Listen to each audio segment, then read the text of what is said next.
Welcome to week 16 of our Old Testament / Hebrew Scriptures study.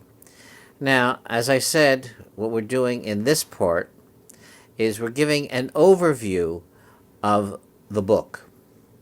And the reason for having the overview is so that when you understand the covenants, you can understand the big picture, you have a better understanding of the details that are to be found. And so after we finish the big picture, then we will go back and start looking at even greater details. Now, last session, we left Abraham at the end of the chapter. He had just gotten a solemn oath from God, swear, that confirmed all the promises God had ever made to him. Abraham knew he would become a great nation, receive a great name, and become a blessing to the whole world. Now, the only problem, like in everything else when dealing with God, is it takes some time. God's day, it's not 24 hours. And so God had said so back in Genesis 15:13. That's going to take some time. And as the story continues from Genesis 23 to Exodus 1, everything plays out as God had predicted.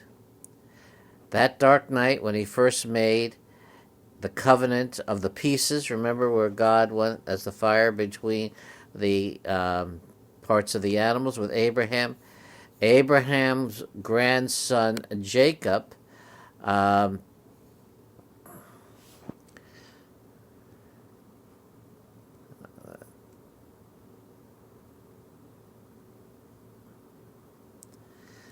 sorry about that. Abraham's grandson Jacob, whose name is later changed to Israel, and that's another whole story in itself, ends up with 12 sons. And his sons are quite prolific. The whole clan of them ends up moving to Egypt because of a famine and a crazy mix-up that began with an attempt to sell their brother Joseph and his amazing Technicolor Dreamcoat. I'm sorry, I just love that play. Into slavery. And that is something that we will look into in detail later on. The living is good in Egypt because they are associated with the ruling classes. In other words, they're high. You have the upper class. Yeah, they would be the upper class and the middle class. And so, since they remained well there, and it was for about 400 years. And for most people, that's a long time, but for God, that's just a drop in the hat. And just think, that is longer than the United States has been an independent nation. What was God doing with the people of Israel for all that time? What about the promises to Abraham? Well, actually, this long time was necessary for God to fulfill the promises to Abraham. A nation literally was not going to be born overnight. The tribes of Israel needed some time to grow. In Egypt, with its mighty Nile River and fertile fields, the people of Israel had plenty of food and safety and grew to be very numerous, which is where their problems began. The Israelites, because of political changes in Egypt, ended up as the slaves of the Egyptians. And at first it seems that the situation of slavery was fairly mild. Then it became increasingly harsh as the Egyptians felt the increasing numbers were a threat to their rule. These were foreigners in their own land. And so the Bible says the Israelites groaned under their bondage and cried out for help. And God heard their groaning, and God remembered his covenant with Abraham, with Isaac, and with Jacob. That's found in Exodus 2:23 through 24. So God set in motion his plan to take his people out of Egypt. It began like most of God's plans, slowly. Why does this keep doing this to me?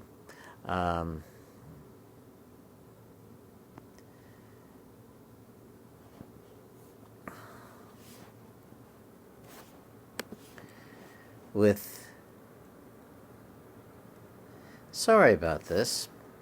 So yeah, I put my notes on the computer and then they keep getting lost. All right, this should be coming back. Oh, it began like most of God's plans. How do most God's plans begin? With a new life.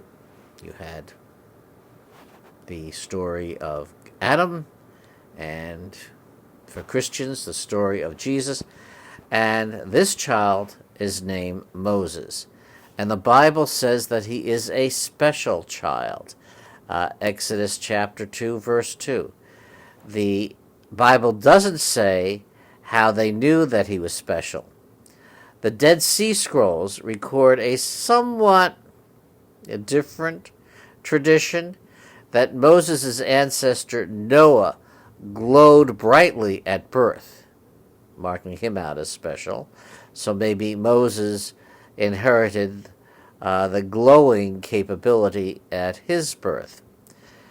Whatever.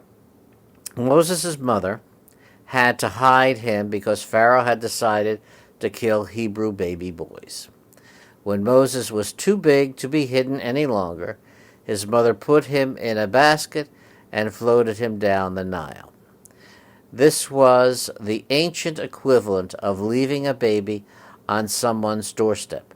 Hopefully, someone would find the baby floating up on the shore and take him home to care for him. We know of other examples of people doing this in ancient times. This ploy could be especially effective in Egypt because the Nile was a god. Whoever found the baby would think it was a gift from the Nile god, or one of the Nile gods. And that can also be related to the name. Tutmose in Egyptian would be a kind of like a gift from the god Tut. And this is not something that is foreign to the ancient histories.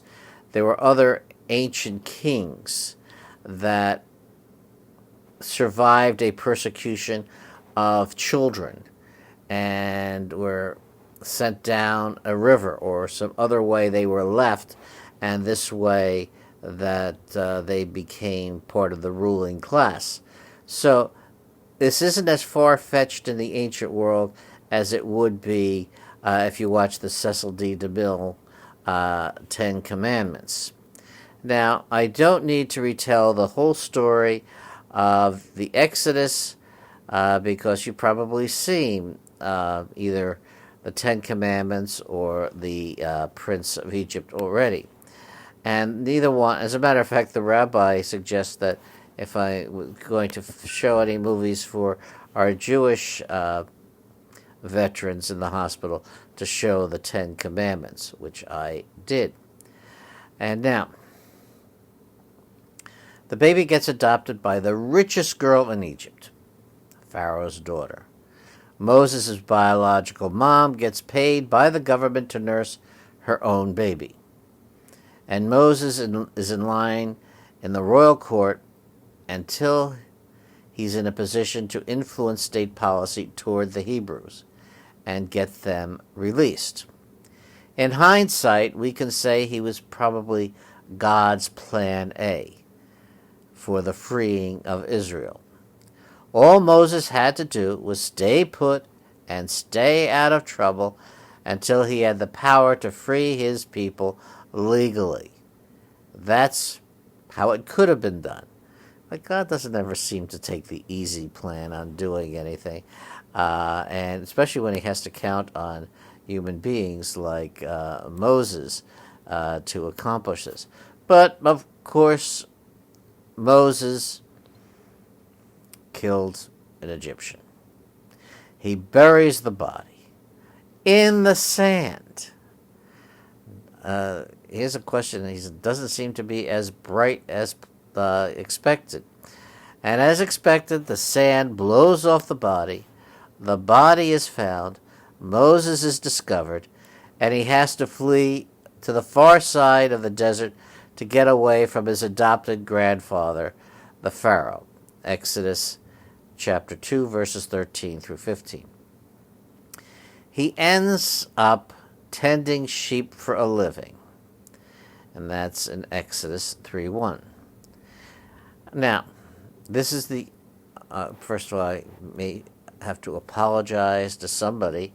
This is like going from being in the White House to cleaning McDonald's. Not even flipping the burgers, but cleaning McDonald's. He went from the high to the low. Now, he spent 40 years tending sheep. I mean, he probably thought of his grand days in Egypt and said, what did I do to deserve this? Well, he knew that what he had to do. Now, remember, he was raised as a prince in Egypt. Egyptians considered shepherding so disgusting that an Egyptian wouldn't eat with a shepherd. So everything is really bad. He had no future, no ambition left, except to stay alive and have his family, live with his wife and son until he died of old age. Until one day, and we get to in Exodus chapter 3, the famous story of the burning bush. Now, Moses goes up the mountain, and at the mountain there is a bush that is on fire, yet it is not being consumed. And it is in this bush that God shows himself to Moses and reveals to him the secret of his name. Now, we Americans don't put too much weight into the name. Parents, when they're going to have a child, they take out a book of baby names and, we like this one, or we like that. Some people, it's because, grandfather or some other relative that they liked. Still others, because of a historical figure or a celebrity that impressed them. Or it's just something that sounds good, because some names, you just can't put with anything else. As Americans, we're into the sound of names, and we're not so much concerned with their meaning. The ancient Israelites were quite the opposite. The sound meant nothing. The meaning of the name was everything. And before I even go into that, I guess I should mention the fact that, knowing somebody's name, there's a reason that God didn't tell out his name right away, is because that when you know a person's name, you have, in a sense, a certain control over them. Like if you see me walking down the hall in the hospital, you can say, "Hey, Jonathan." Well, I'm going to respond. Why? Because you know your name. If you go, "Hey, you," I probably wouldn't. Or if you go, "Hey, Bud," that's not my name. I would have just kept right on walking. In the ancient world, the name kind of expressed the reality of the person. It said something about who they were. Now, my name is Jonathan. Jonathan is a Hebrew name. As a matter of fact, he is the son of King Saul, and we will be going into that story, definitely going to tell you that, and the friend of King David. But Jonathan, Joe, as you can see, coming from Jehovah, Yahweh, God, Nathan has given. I was God's gift. So the name means that. So, in this dramatic scene, the burning bush, Moses is on a sacred space. He has to take off his shoes, and God gives him a job to do, and he says, well, who should I tell the people that sent me to you? And God responds, I am who I am. Say, I am has sent me to you. Exodus 3:13-14. By saying this, God identifies himself as the one and only God who actually exists. All the other gods are fake. They are not gods. They are fake news. But God is. The actual name given to Moses by the Israelites to use in praying to God was not exactly the phrase I am, but probably closer to he is, in terms of when you're doing it for praying. In Hebrew, it is spelled, when we can put it with the English letters, YHWH. Hebrew has no vowels. Well, it does, but they're put in marks to help people pronounce, but in its original written form, it had no vowels. In some Old Testaments, you'll find it written as Jehovah. Now, that name resulted from a series of pronunciation changes through the history and is not how it ever sounded in ancient times. In almost all Catholic Bibles in English, whenever God's special name Yahweh, literally, he is or I who am, is used, you find the term Lord, Lord, all in capital letters. So that's true in some Protestant Bibles, and that is true in all Catholic Bibles. So if you're reading the Hebrew Scriptures and you see Lord, you know it's the term Yahweh. Now, and in the Hebrew Bibles as well. After revealing his name to Moses, God commissions him, you shall say to Pharaoh, Israel is my firstborn son, and I say to you, let my son go, that he may serve me. Exodus chapter 4, verses 22 and 23. Now this should remind us of Adam. Adam is also the firstborn, and it is almost as though God is adopting all of these people as his son Adam, his new humanity, his new people, his children. Now also that word serve is also the same word for to worship.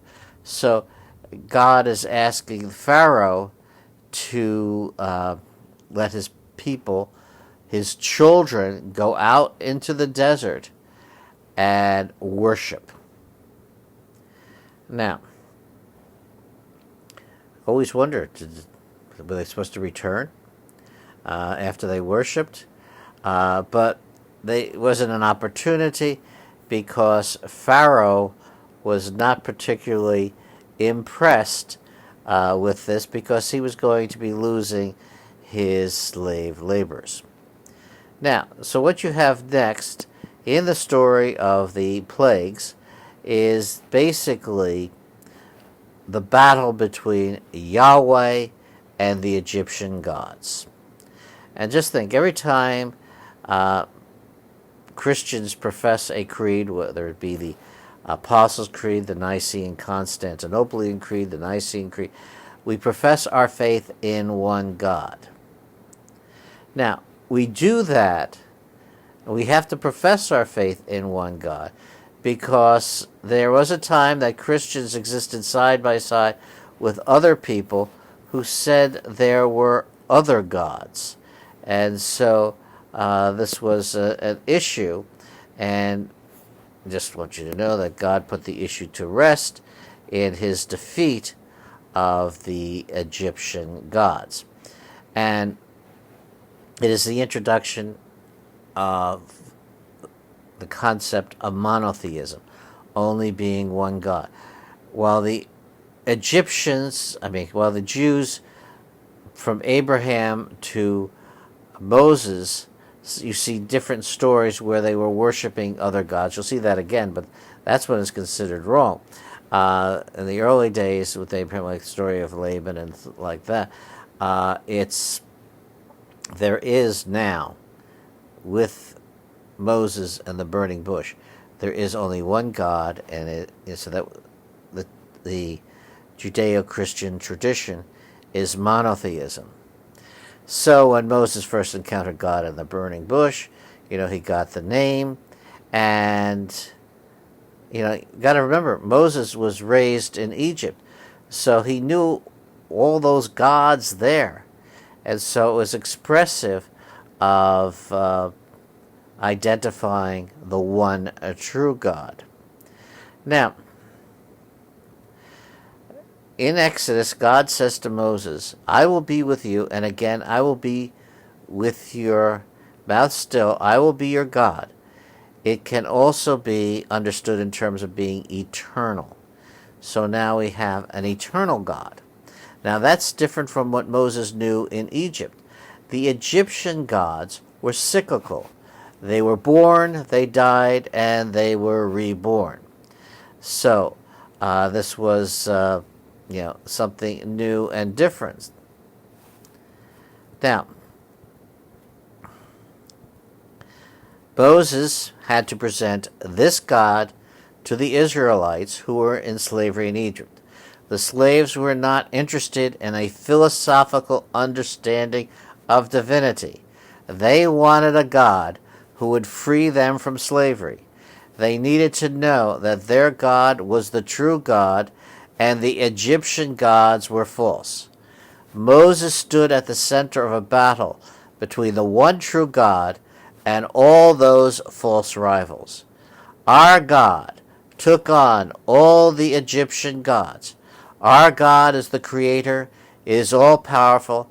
He has shown his power of creation with Noah and the flood, Abraham with Sodom and Gomorrah. So when Moses comes along, when he presents his case that his God is more powerful than all the Egyptian gods combined. And so when Moses goes to meet the Pharaoh's question was, who is the Lord that I should obey him? In other words, hey, that's not a God I know. So let me be familiar with him. And if I don't know him, and since I'm a God, he probably doesn't have any power. So I'm not really going to be worried about him. And as God said then, that he was executing judgment on all the gods of Egypt. I, the Lord. So God said, I'm going to take you guys on, and I'm going to defeat you. One by one, God would show his power to Pharaoh and all the world. It would be displayed for all to see that the God of Moses was greater than all of their gods. Now, see, first plague was not just turning the river Nile into blood. It was turning the river Nile into blood, not red-colored water. And not just in the river, this is where it gets really good, but the water in streams, fields, and if there was a cup with water in it, the water in the cup, which wasn't getting in it from any place else, also turned into blood. Now, water is a source of all life in Egypt. Not only did it provide drinking water, but as it flowed from south to north, the annual inundation of the fields provided fertile soil for food to be grown. Hapi, Hapi, was the god of the Nile. He is pictured as a man with a big belly and two large breasts. Fertility and life came to Egypt. His believers thought it was from him. The God of the Jews decimated the source of his power and devotion. Frogs were the second plague. Frogs were a good thing in Egypt because they kept insects that destroy crops under control. One of the Egyptian fertility goddesses was Haqt, who was portrayed as a woman with the head of a frog. But there can be too much of a good thing. These frogs were everywhere and got into everything. This means that the goddess could not control their multiplication, which was a mocking of the goddess. Compounding this, since frogs were so important, it was a crime punishable by death to kill a frog. Now, with so many around, it was almost impossible not to kill one, even accidentally. The goddess was soon powerless. The third plague was directed against a god and his priests. The god Geb, Geb, was the god of the earth, and the gnats were coming out of the ground. So, if they were coming out of his territory, the priests had purification rituals they had to perform to do a sacrifice to him. They couldn't get into the temple to ask Geb for help because they were covered in gnats. So they couldn't be pure. A scarab beetle was a sign of family happiness. The fourth plague was flies, and the Egyptian god Khepr, Khepr, was the god of the flies. His head was that of a beetle. The scarab was so popular with the people that many had golden scarabs made for worship. This object of happiness became an object of unhappiness. It was this divine contest that brought the Pharaoh around to want to negotiate with Moses, because the Pharaoh saw that the flies were not in Goshen's land, where the Hebrews lived. During the fifth plague, all the livestock died. Apis, Apis, was the sacred bull of the god Ptah, Ptah. Apis was represented by a special bull that was well treated. As the bull flourished, all the livestock of Egypt flourished. Probably this special bull died as well, along with the rest of the livestock, meaning that the god Ptah was defeated. The sixth plague was an attack against three gods, Imhotep, Isis, and Sekhmet. The first was the god of medicine, and since festering boils were not cured, Imhotep failed. Isis was the goddess of love, magic, maternity, and peace. Imhotep and Isis were the two most popular gods in popular worship because they brought health and happiness. The festering boils brought sickness and unhappiness. Sekhmet was the god of plagues and pestilence. While this god could have been responsible, his priests were doctors and veterinarians, so that what the god brought, the priests ended. The boils were not cured, so the worship of Sekhmet was futile.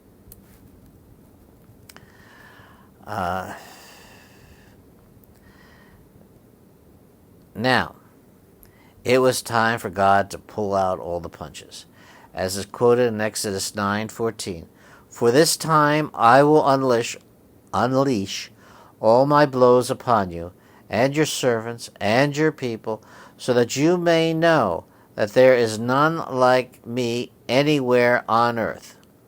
The seventh plague of hail was an attack against all the gods of nature. This included Nut and Uti, the goddess of the sky, Horus, Horus, the sky god, Shu, the god of the wind, Shu. And I can't read my handwriting.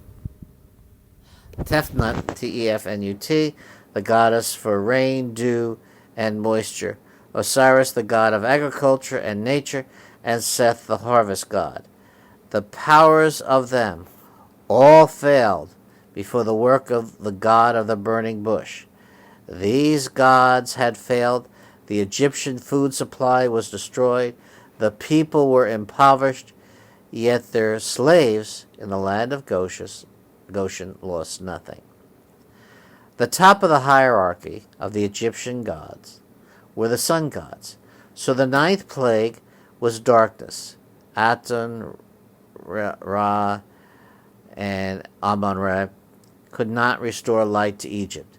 Indeed, people left in darkness, palpable darkness. The climax, the 10th plague, was the death of the firstborn sons. The Pharaoh was descended from the god Re. The death of the Pharaoh's firstborn was the end of the line of the Egyptian gods. Many say that except for the 10th plague, all of these were natural, and they were. This is not a problem. God, as the author of all creation, used his tools that he had already made. So, yes, they were natural. I'm not going to argue that point, because they belonged to God. The defeat of the Egyptian gods was not enough to end the dangers of polytheism, the belief in many gods among the Jews. They at other times allowed statues of false gods in the temple. But here we have the grand story of one God versus all those other gods and bringing about their defeat. And this concludes our Week 16. I hope that you find it interesting and fascinating in some ways. And I hope it's helping you with your spiritual life. Going through this all is a blessing to me, and you're watching this is also a blessing to me. And I wish you all the best. If you have any questions, you can put them in an email to me, jonathan.morse@va.gov. If you are at Perry Point, my office is across from the chapel. I'm very happy that you're watching this on Channel 6, and have a blessed day. Thank you for watching.